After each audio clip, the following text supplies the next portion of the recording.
Sigue en sintonía de nuestra programación. Los conceptos vertidos en este espacio son de exclusiva responsabilidad de la persona o institución que los emite. Ahora empieza su programa, el show del Dr. Roy Aranda. Temas sobre los efectos que tiene la separación de los niños de sus padres, traumas que afrontan los indocumentados, violencia doméstica, el porqué de la violencia en las escuelas. Llámanos en vivo al 1-888-900-2811, extensión 6, y haz tus preguntas al aire. ¡Comenzamos!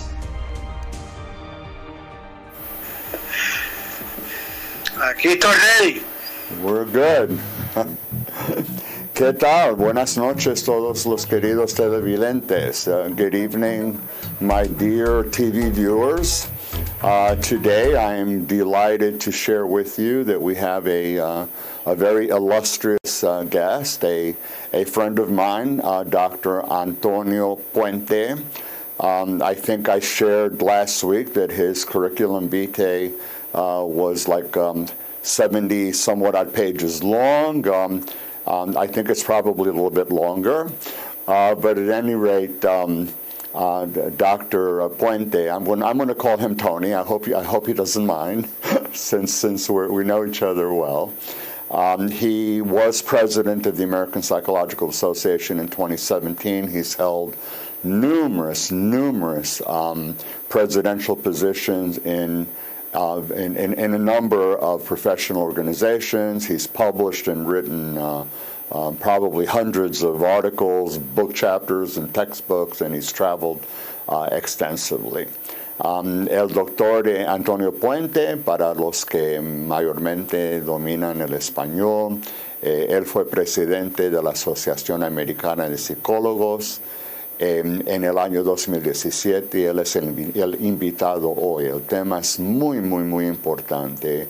Vamos a bregar y tratar sobre desastres naturales y también desastres causados por seres humanos. The topic today will deal with natural tragedies, natural disasters, and human-made tragedies. So, Dr. Puente, welcome, and why don't you introduce yourself, please? Say a few words. Bueno, muchas gracias, Roy, y buenas noches también. Así que a usted o a tú y la audiencia, bienvenido. Y muchísimas gracias por tenerme aquí. Thank you, Roy, for having me, and to you and to all your listeners out there in the Hispanic world. Thank you for joining us this evening. I am delighted to be with you from the American Psychological Association in Washington, D.C., where I am attending several meetings.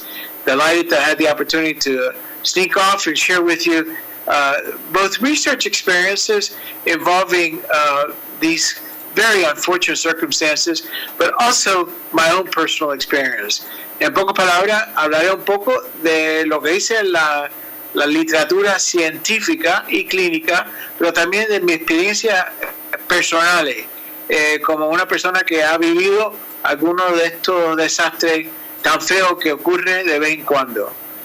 So welcome, thank you, gracias. We've grown so accustomed, sort of like there's, we use words and we throw out words like a tragedy, a disaster, traumatic event, I'm traumatized, this thing left me traumatized, and of course it's something that we all carry inside, and the words have different meanings for many people. It could be the tragic loss of a loved one in a car accident. It could be something more as a result of an act of violence. What I wanted to do today, however, is really to distinguish some of the more horrific kinds of tragedies and disasters that affect really very large numbers of people. So I did want to talk about natural disasters and human-made tragedies, of which there's really two kinds. So, Oscar, if you do me the favor and put the first slide up for me.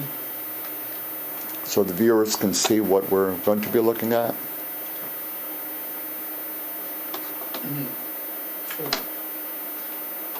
Okay. So, Roy, as we're putting that up, you're making a distinction between, if you will, natural disasters that come from nature and man-made disasters that come from us. Exactly. The natural disasters are like the hurricanes and tornadoes.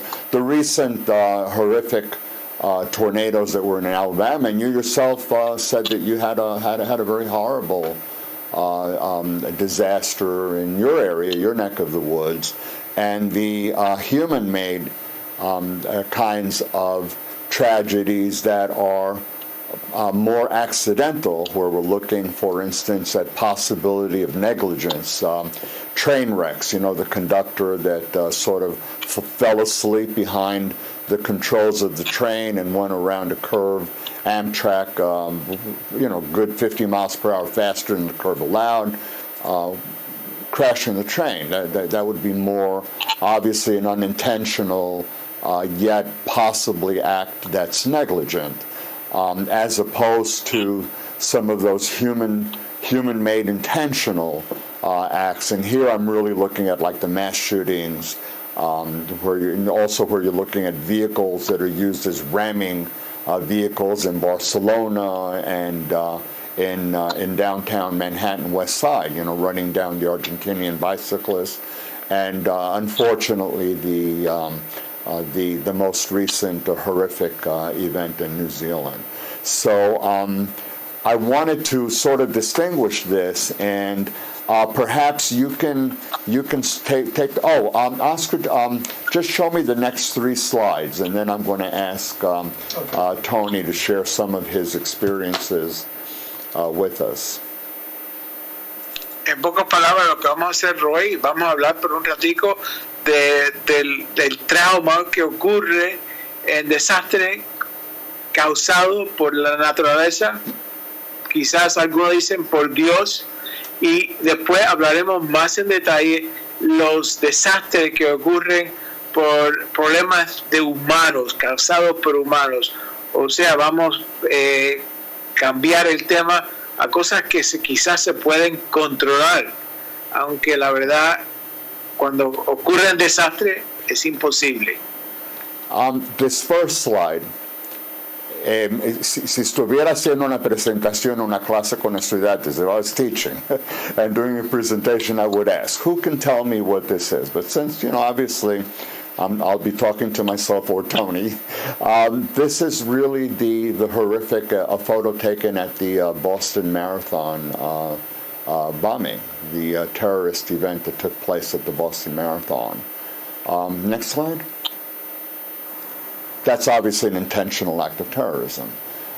This is one of those horrific F5 hurricanes, probably from Oklahoma of a few years ago. And one more.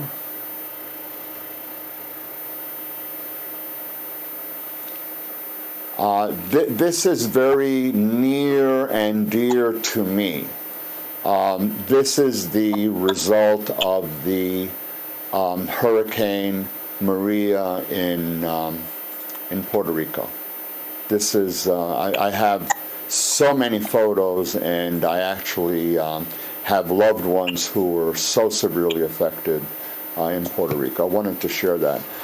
Tony, perhaps you can share some of your personal experiences distinguishing natural from the human-made. Cómo no, encantado, Roy. I'd like to give you 2 experiences of mine. One is natural, de la naturaleza, and one that's man-made, de causa humana. First of all, let me share with you a very complicated situation that I endured last September. I live in a coastal community in Wilmington, North Carolina, and we were facing a Category 4 hurricane. We weren't sure which way it was going to go, and one particularly big problem for me was that I have a disabled wife due to circumstances associated with multiple sclerosis. So moving her around was a challenging task. So we decided to stay home and hunker down. And we were felt positive because it was at Category 1 at the very end. The unfortunate thing, it came and visited us for 3 days, dropping approximately 3 feet of rain. 3 días, 3 pies de lluvia. I lost approximately 15 trees in my yard, lost my air conditioning and heating unit, and we were without electricity for almost a week. And in addition to that, this city was entirely cut off. So we started losing our supplies of food and water. What happens in these circumstances is that Jim Cantori and the Weather Channel show up, and they broadcast this to the world, and everybody sends their concerns and condolences. The real problem in these disasters is what happens after CNN leaves. When the Weather Channel and CNN leave, then comes the repair.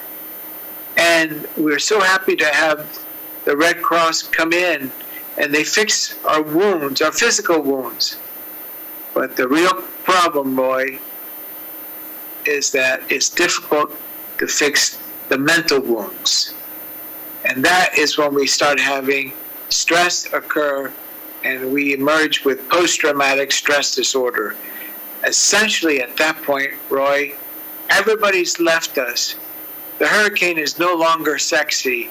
It's no longer part of the news. And the community is left to their own accord to begin the very difficult task of coming out of this mess. Let me tell you a story. I ran into a TSA agent, a transportation person at the local airport, and I asked him how he was doing. It was during the part of that we had the shutdown, a federal shutdown, and he said, "Well, I'm not getting paid, Tony, but I'm also recovering from the hurricane." And this, Roy, was 4 months after the hurricane. He said he had lost his home, he has lost his car, he wasn't getting paid, but he had not lost his friends, and he had not lost his hope. And Roy, that is when the difficult part starts emerging. How do we deal emotionally when people have forgotten about us? When the whole entire business is now us digging out of this mess. There are people today in my community, Roy, that still do not have their homes, and others do not even have their jobs. FEMA has gone, Red Cross is gone, we're left to our own accord, and that is when the emotional problems begin, Roy. ¿Qué vamos a hacer cuando se van el resto del mundo y nos dejan solo para tratar de sobrevivir un desastre de este tipo? The PTSD stays like a festering wound. Es una llaga que dura años y años y no se cura. And it's interesting, in a sort of like a newsworthy sense, that when you first have a tragedy, all eyes are on it. You know, everybody's there, the assistance comes in, we're dealing with emotional first aid, we're dealing with the Red Cross, we're dealing with, first saving lives obviously comes first, protecting people, taking care of their medical needs, nutrition, place where they're going to live, things like that. But you're dealing with the very preliminary stage of the aftermath of a disaster. And of course, that, as you aptly indicated, doesn't end. What happens afterwards? You know, what do you do with your child who's displaced from school? What do you do when you don't have medications and you need them, when you have medical problems? Look at what happened in Puerto Rico. After the hurricane, well, many people were left without water, they were left without medications, they were left without treatment for in some instances, life-threatening situations. With the 45-day government shutdown, we had deaths as a result of people having to, in some way, ration their medications that were, in some instances, life-threatening. So it is something, and it can fester. And PTSD, people seem to think, okay, you should get over it. You should have been over it by now. And it's something that doesn't help. And what you indicated with that TSA agent, I would see that as a complex PTSD because he had the results of the PTSD from the natural disaster coupled with the human-made government shutdown. So it's really one trauma on top of another trauma. And if you recall Puerto Rico, it was really two hurricanes. There was Irma and then there was Maria. So it was really very devastating.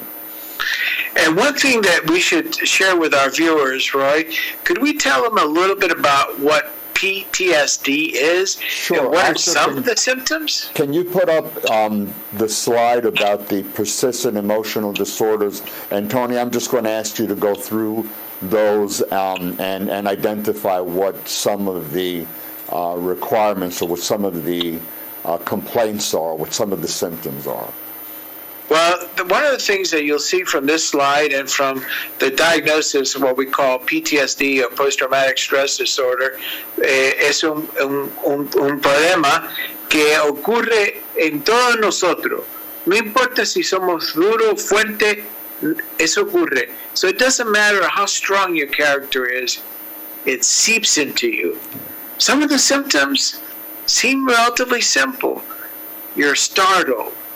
You think about the event over and over and over again. Our hurricane was named Florence. I hate hearing the name Florence. It brings up bad memories. We dream about it. We have nightmares. Our sleep cycle is affected. It's a trigger. A word can be a trigger, a memory, a dream can be a trigger, a smell can be a trigger. A sound. You hear the sound of the wind blowing or a branch hitting against your window. That can be a trigger. And then all of a sudden you go through it all again. Oh my goodness, what's going on? Even though the hurricane is come and gone, it brings back all those memories. A lot of tension, a lot of difficulties that begin to act as emotional cancer. In fact, Roy, let me share with you some interesting studies that we've done that may help explain how complicated this trauma can be. So I'd like to share with you the effects of long-term effects of things like war. When things like this occur, it starts affecting not only your emotion, but oddly enough, your physical being as well. You start getting symptoms. Your stomach gets all knotted up. You have GI symptoms. You get more headaches. You're not functioning well. And if this keeps up, Roy, this begins to be part of a brain problem. All of a sudden, your brain gets reconfigured. And we'll talk more about this later on in the effects of bad trauma like war, like mass shootings, and so forth, so on. But the point is that PTSD begins as a normal reaction. In fact, let me tell you how it works. First of all, we get alarmed. Oh my goodness, a hurricane's coming. Something bad is occurring. So you prepare. You get hyper-aroused. Your autonomic nervous system gets all flushed. You get very focused. You sort of get your act together, get the food, prepare, and then you have this letdown. And the letdown basically just brings with you all these small, insidious symptoms that begin to creep up, slowly affecting your emotions, subsequently your body, and eventually your brain. So, despite the fact the hurricane has come and gone, and in my case, it took us 6 months to repair our home. Even though my home is in pretty good shape now, still, it's affecting me and my community. And one of the things that I want to share with you, Roy, and there's not much literature about this, that sometimes we think of PTSD as affecting me, the individual. Me afecta a mí solo. But sometimes we need to understand that PTSD, especially in response to a disaster, affects our entire community. I believe, as a psychologist and a resident of my community for 40 years, that my entire community is suffering from PTSD. The hurricane has come and gone, but the trauma has not left us. It's hard to imagine that this could affect each and every one of us, and it becomes part of our psyche. Very difficult. That's why the healing process has to include the community. It's not just the family, but it's the extended family, which includes the community. So you're dealing with the healing process. You're dealing with the injury that affects all, and you're also dealing with the healing process that has to take into consideration everybody as well. Oscar, can you put the slide up of the typical symptoms? Because Tony touched upon it, and I just want the viewers to be able to see this. These slides, the show's being recorded, so you'll have access to it tomorrow, and you'll be able to pause it and print it, and all of these. These are some of the things, some of these typical symptoms, Tony, that you mentioned. A classic in PTSD: the intrusive thoughts, flashbacks, which is sort of like like an image in your brain. It can be visual. It can have olfactory if you had a smell. It can have auditory kind of a sensation. Recurrent nightmares. The nightmares may or may not be related to the incident, but you have an increase in nightmares. Distress when something reminds you of the trauma, like you were saying that your house was damaged for six months, and you would see something and it still caused distress. Physical reactions, you have stomach aches, headaches, muscle tension, loss of interest in activities. People become apathetic, withdrawn. They start not taking care of their appearance. They don't care. They stay in more. There's this withdrawal and isolation from not only other people, but basically from life. Disturbed sleep. Somebody makes a sudden sound. You jump up, you're startled. The noise startles you. Feeling guilty, and we'll talk a little bit about the survivor guilt later on when we talk about mass shootings, and of course depression. Puede quitar el slide. Tony, any children, ponme de los niños. We sort of left kids out. Es un problema muy serio. And the reason the children are a large problem in all of this, Roy, because we as adults, we've been through some difficulties before. We have some skills, and we have some understanding, and maybe even some control. We know that we can go to FEMA, or we can go to the insurance company, or we can go to our relatives, or to our priest, or to our rabbi, to our community. But children don't have the skill sets the adults have. And as a consequence, they're not only going through their own challenges of how do they go through the developmental process, but then on top of that, what control do they have? What understanding do they have? This is a real difficult problem. I put up some of the typical symptoms for the viewers to see. Separation anxiety, regressions, afraid to be left alone, afraid to be in the dark. Behavioral changes, so the child can become withdrawn, but the child also could become aggressive. You're going to see perhaps changes in academic functioning, increase, again, listlessness, withdrawal, but also behavioral acting out, physical complaints, changes in school performance. But what's really, I think, important with children, aside from the fact that we're looking at different developmental ages, so a 5-year-old is going to understand a disaster very differently than a 10, 12, 13, or 14-year-old. The 5-year-old who lives in a world that's a magical world may think that he or she had something to do with this, or that somehow the way mommy and daddy are feeling or reacting, that somehow he has something to do with it.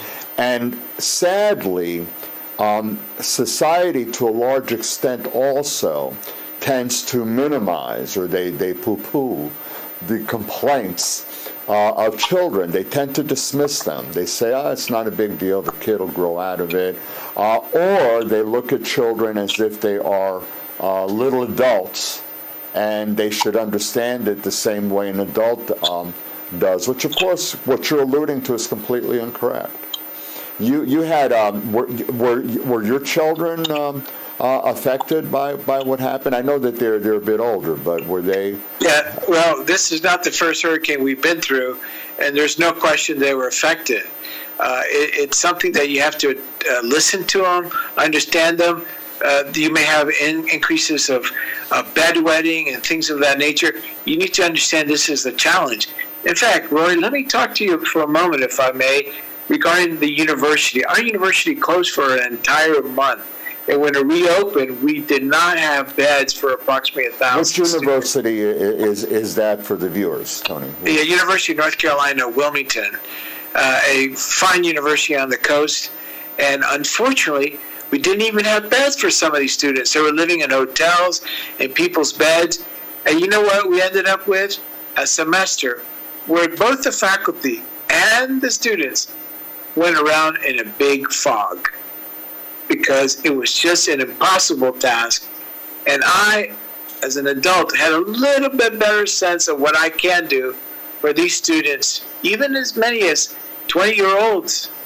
It was almost a formidable task. So let's not forget that for those of us that have some skill sets, some resources, we sometimes are better able than our little kids or even our students to be able to deal with these particularly complex challenges. And finally, let me leave you with this, Roy, that some of us, especially in our Hispanic community, say things like, eso cosa de Dios. Eso fue causado porque pecamos o somos pecadores. And when it's all said and done, we begin to ascribe acts of nature as something that God has put upon us because we were sinners or not living up to the standards.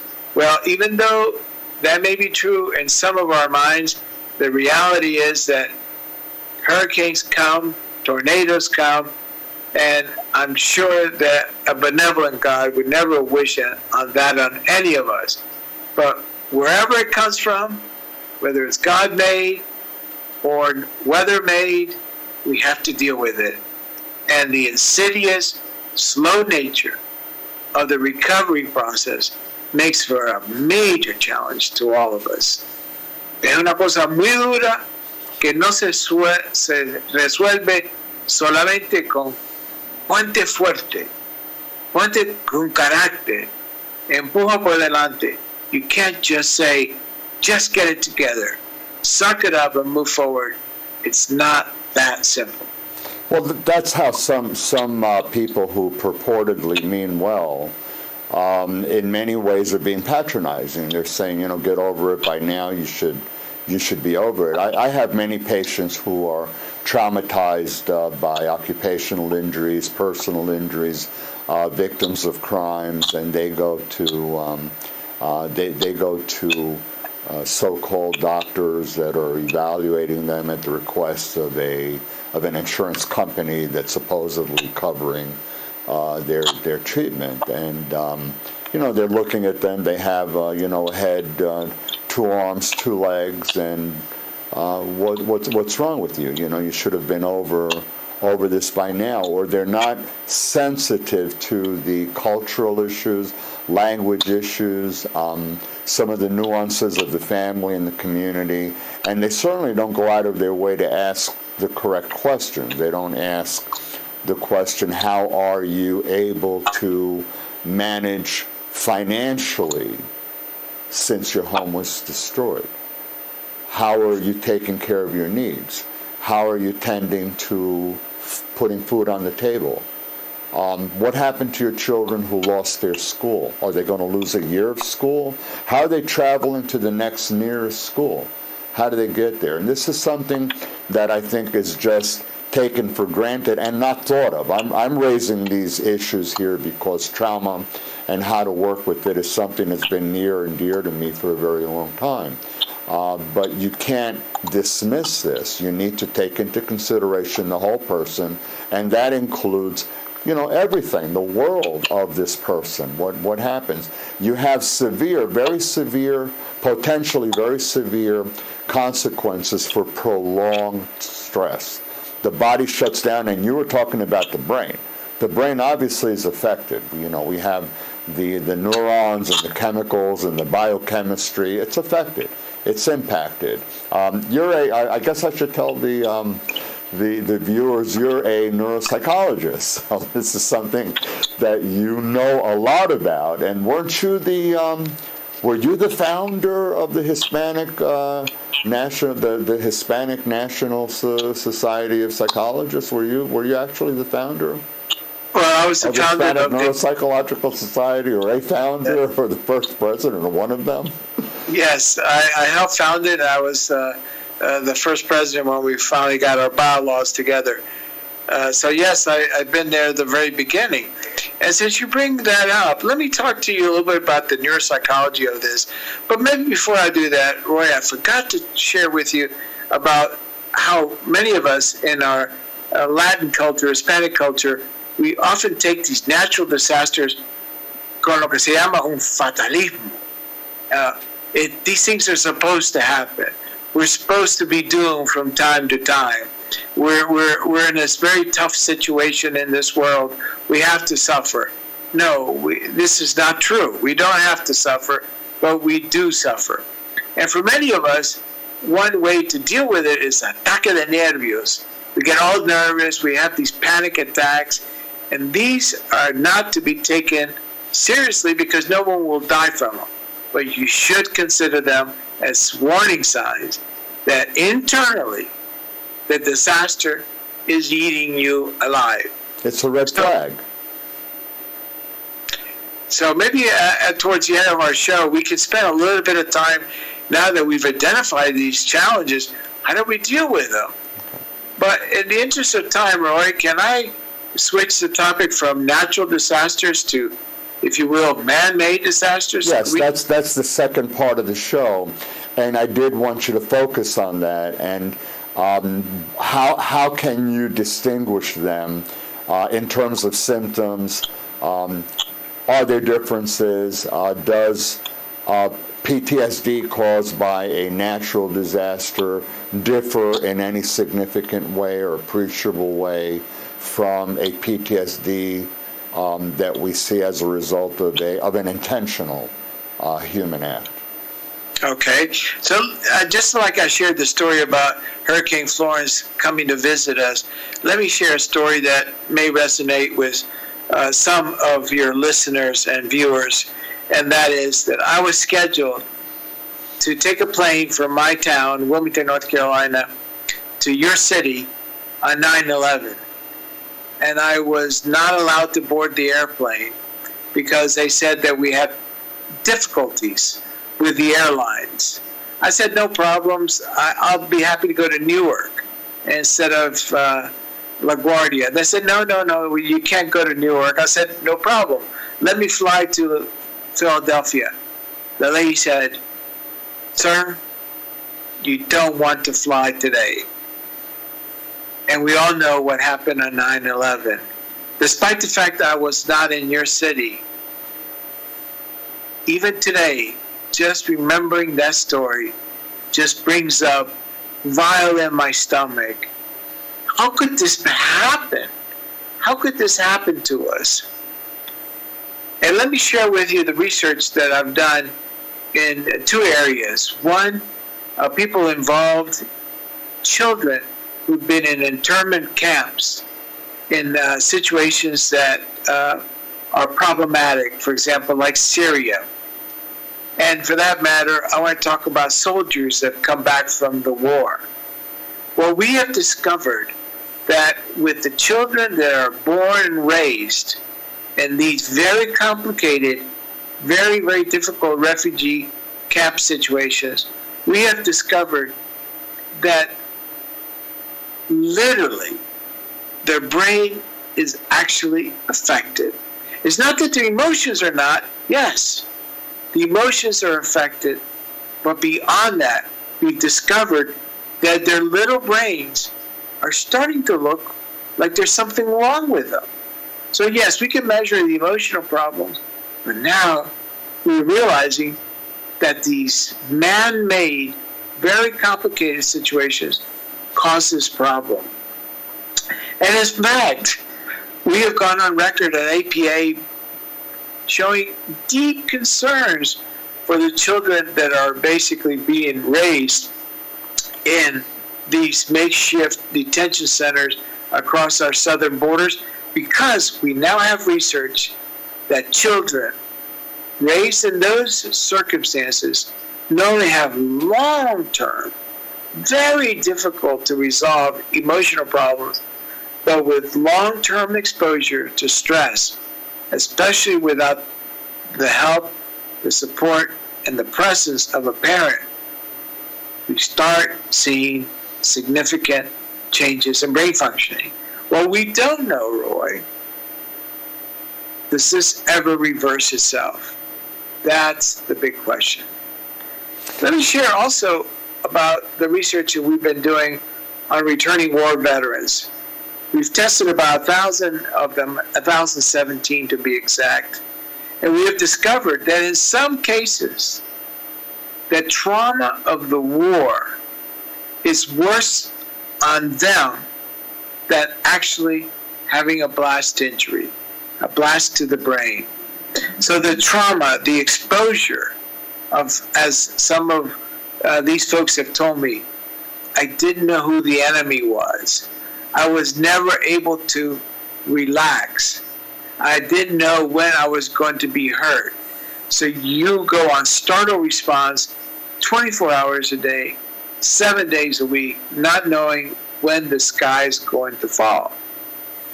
And in many ways, the sadness that we have experienced at Sandy Hook and Parkland, it's just unbelievable.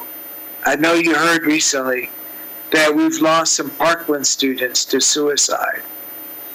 And also, so sad that we lost the father of a child from Sandy Hook. And you know the most unusual part of all this, Roy? He was a neuroscientist, someone with a PhD that had published extensively, among other things, on how the brain works, including how the brain works in response to violence.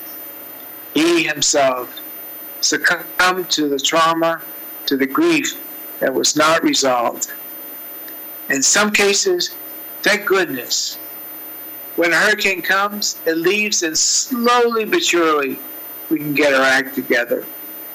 Sometimes, when it's a man-made disaster, the trauma goes deeper and becomes very, very difficult to acknowledge, very difficult to understand, and even more difficult to treat. Well, the incident in Newtown, Connecticut, the one that you were just alluding to, that was 2012. So we're talking about obviously a PTSD that's been going on and on and on for 7 years, and the tragedy in Parkland, which happened to have been on a Valentine's Day last year. We're looking obviously a little bit over a year there. So the whole notion of the symptoms will clear up is really a wishful thinking and incorrect thinking.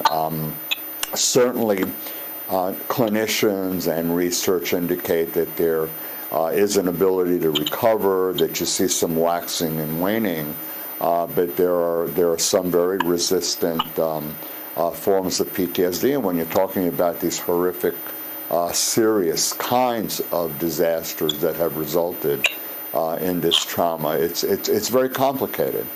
You know, you wonder. There was a former student who had been also from Parkland, who had been doing some work She was trying to work, and I believe that the work that she was doing, let me see, paramedic training. I took a couple of notes.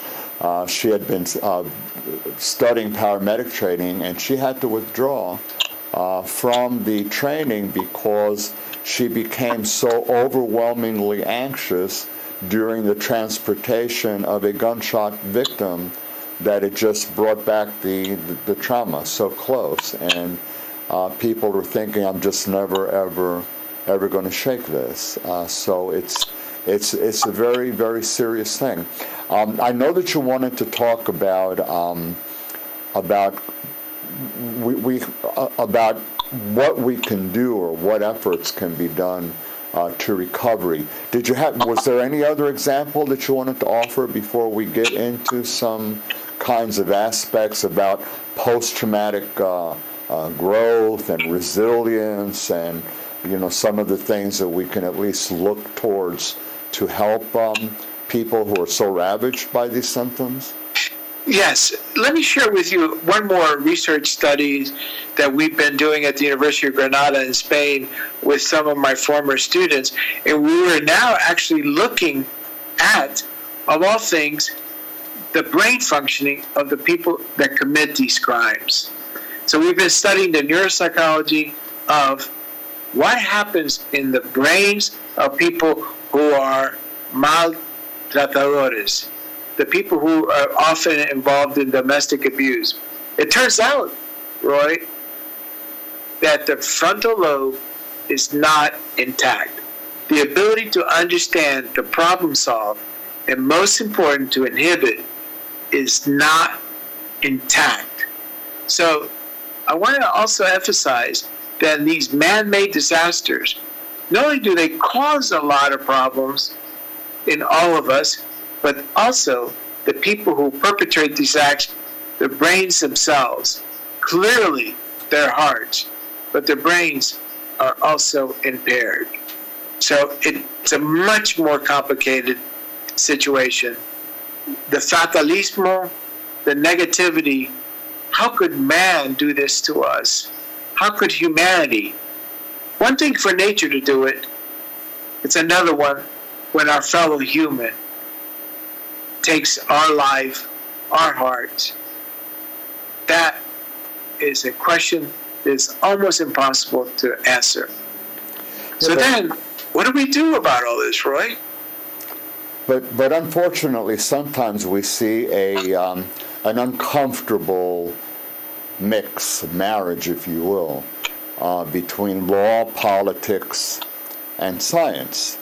So you see, for instance, a study that indicates that there may be a propensity towards maladaptive behavioral functioning because of something that's taking place in the brain. And then you have politically pressure we need to get these mentally ill, these crazies, and I'm very respectful of people who have suffer from mental illness, but I'm using this as a branding that many people out in society do. They refer crazies and the mentally ill. They're the ones that are the ones that are committing all of these crimes. When research indicates that that's not accurate. That's not accurate. So we have political pressure, law, and then there's this movement to want to, in some ways, identify. You want to. What can I do to identify people? So you're identifying, allegedly, people who are supposedly at risk.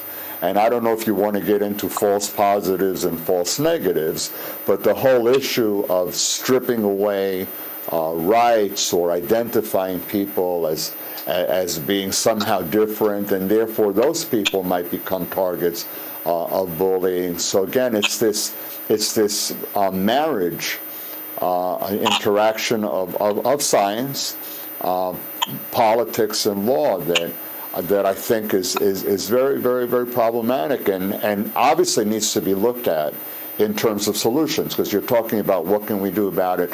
Just as a very quick mention, and then I'll get back to you on solution. But after the Parkland shooting, there was this talk about we need to weaponize teachers. We need to make the teachers the ones that carry guns, and that's going to be the solution. Okay, so where did that come from?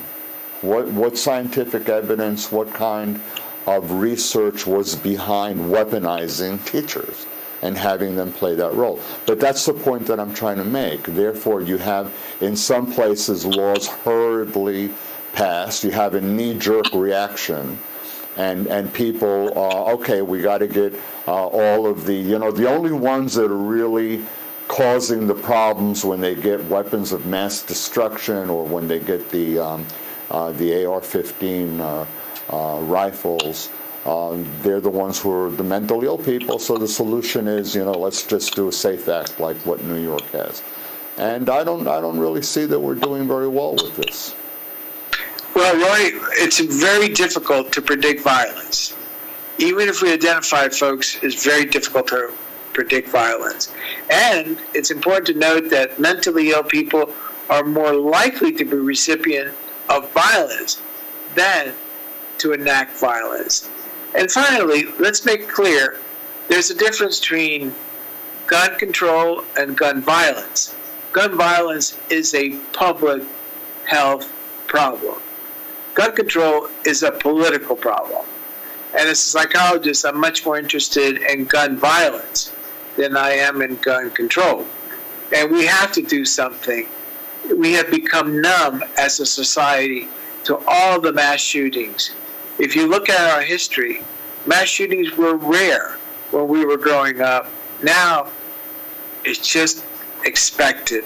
How sad that we don't lose sleep over each and every one of these shootings.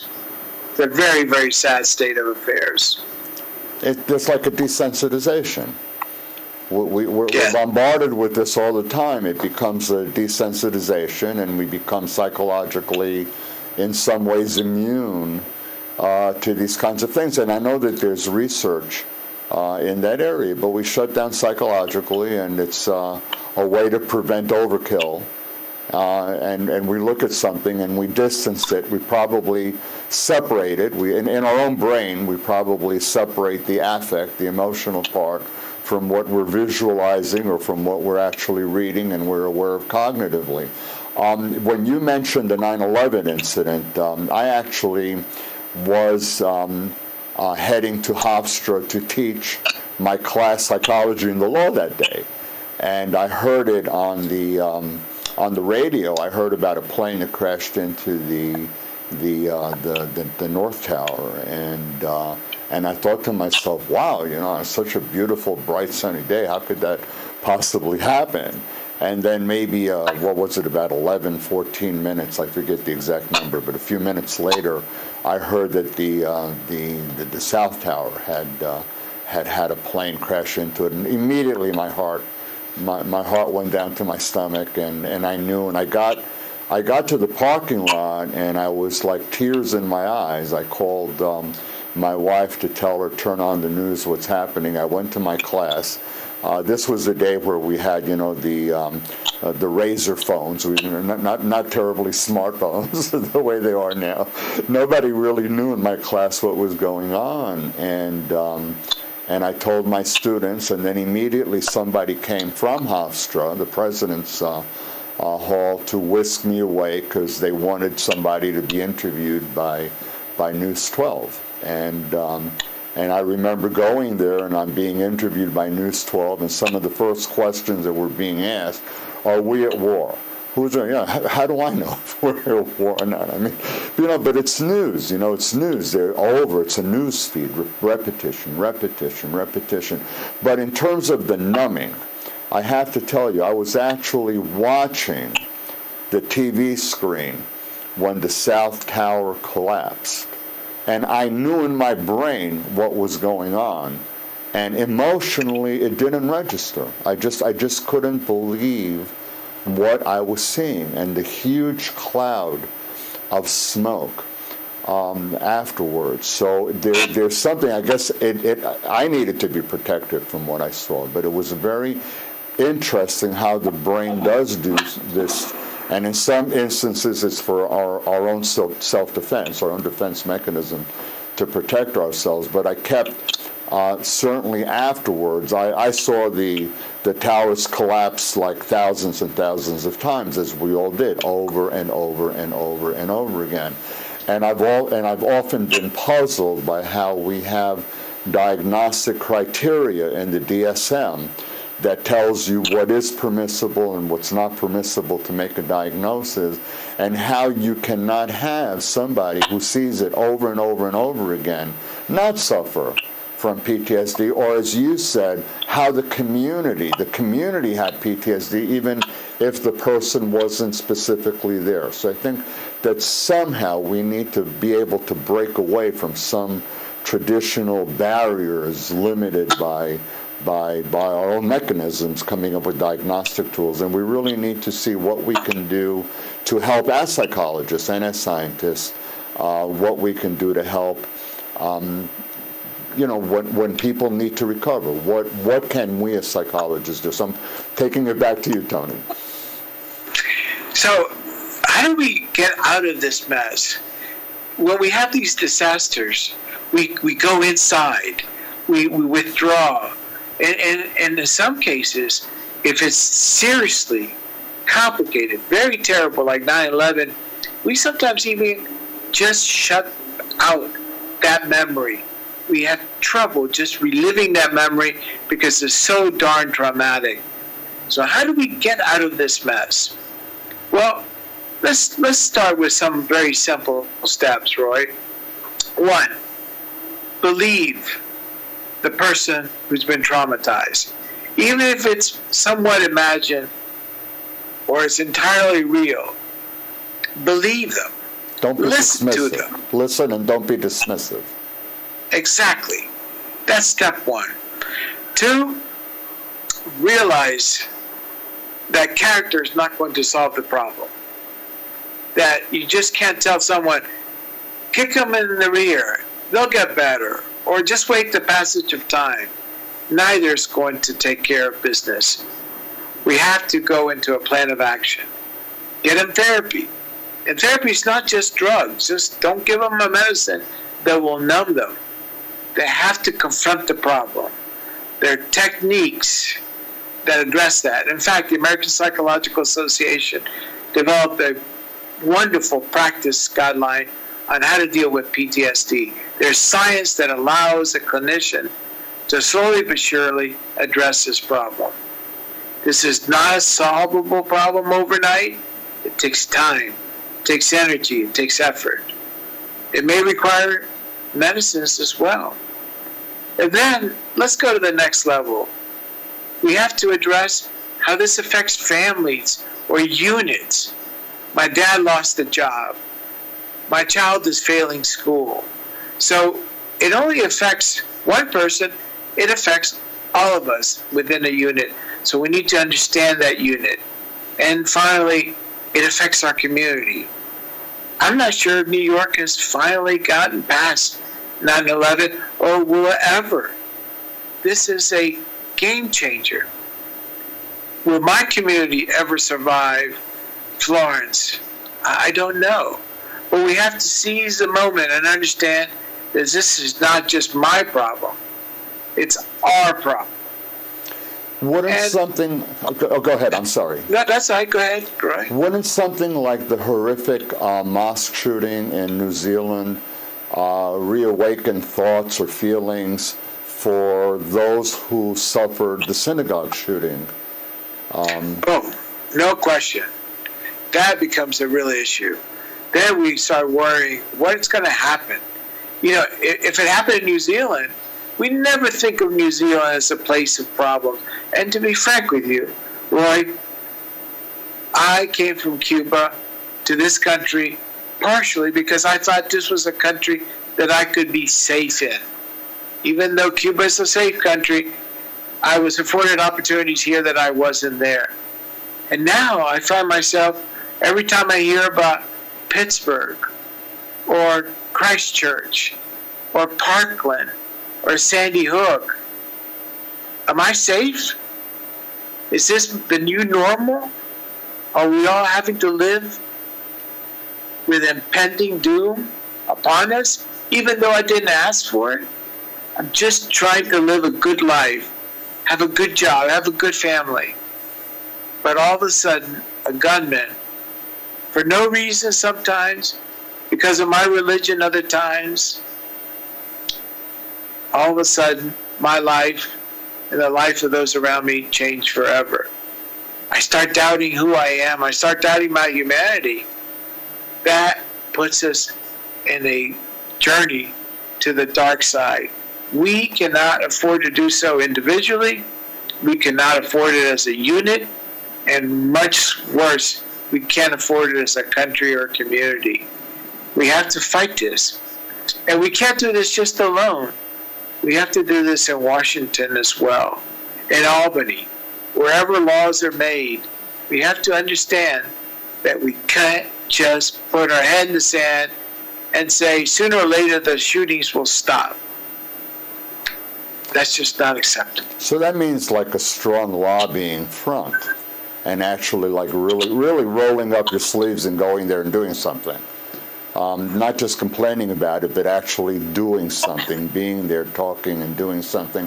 To what extent or how difficult is it, what's your perception, and is this evolving? Is it evolving in a positive sense? What's your perception of how politicians with power, with the authority to implement change, perceiving scientific studies and white papers? We, in New York State Psychological Association, for instance, we've done white papers. We're in the process of doing white papers, trying to give them to politicians in New York so that they can be scientifically educated, and we're believing that this is something that's helpful for them. Is this something that you see is moving in a positive way? Is it something that is changing? People are becoming more intellectually aware of the role of science? Because, I go back and I look at some Supreme Court decisions about competence that I don't want to bring up right now, but really they were very abominable. Well, I do know the American Psychological Association has developed a new arm of the association, basically an advocacy arm, that's brand new, that I'm very involved with, and our hopes is that's that we what can you're doing right now. You're there now, no? That's exactly what I'm here in Washington for, to inform our congressmen of the science behind all of this.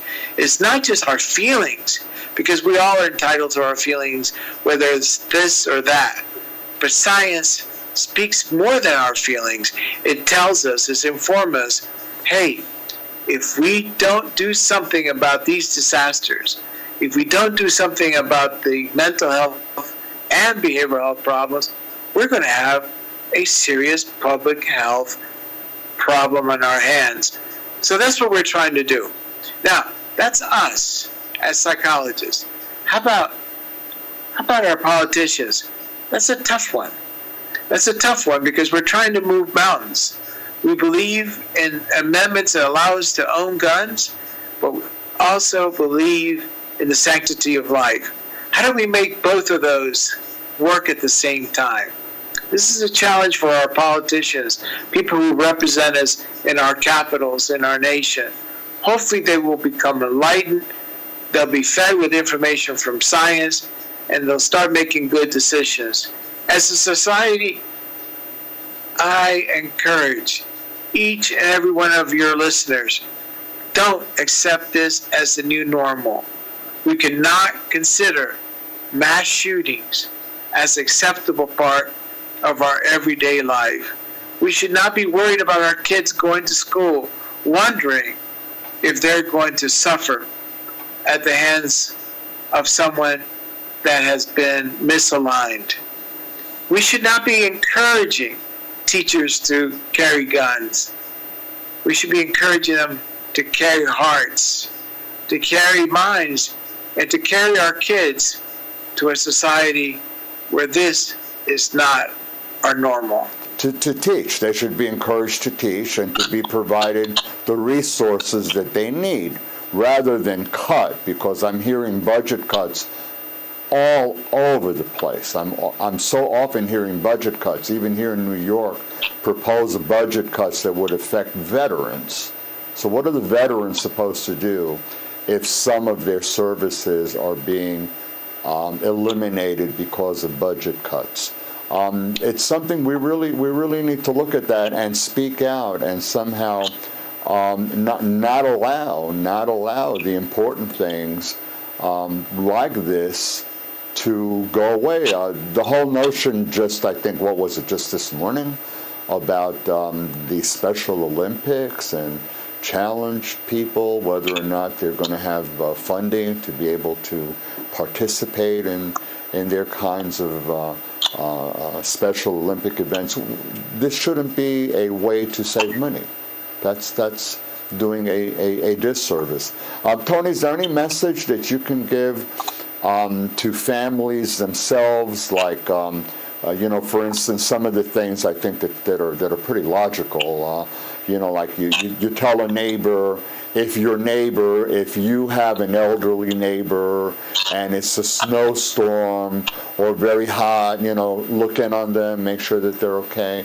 Any type of suggestions that you think would be helpful for the viewers, just to make sure that they are aware of things that they can do to help minimize consequences of traumatic events? Well, we've focused on both natural and man-made events that cause emotional disasters. However, we have also emphasized that even though that this is an individual problem, it's a problem of families, of communities, of our nation. So let's make sure that we not only destigmatize, let's forget about that mental illness is bad. This is part of our life. Mental illness is part of each and every one of us' life. Let's acknowledge that fact. Let's destigmatize mental illness. And let's look out for each other. Acknowledge, understand, and move forward, not only as a person, as a family unit, as a community, but also as a nation. So what you're saying, in essence, we have to put divisiveness aside and become united, and really become a United States of America, not a divided United States of America, but really united. I'm getting a signal that we've gone over over the time. So, Tony, I wanted to thank you so much. You've come through for me so many times. Anything I can do to help reciprocate, even if it means taking a trip out there to Washington, D.C. also. Let me know. I really hope that the viewers have gotten something out of it. The program is being recorded. It will be available tomorrow. Several platforms on YouTube, on Vimeo, on Tribuna TV, and Facebook. So again, Tony, if you just want to say one last word. Saludos a todos los televidentes. Un fuerte abrazo y que todos estén seguros en sus hogares. Tony, thank you. And if you have the last comment, the last goodbye. Muchísimas gracias a todos ustedes. Buena suerte. Y como hemos dicho muchas veces, sí se puede. Juntos vamos para adelante. Muchas gracias y buenas noches. Thank you. Gracias a todos. Muy buenas noches.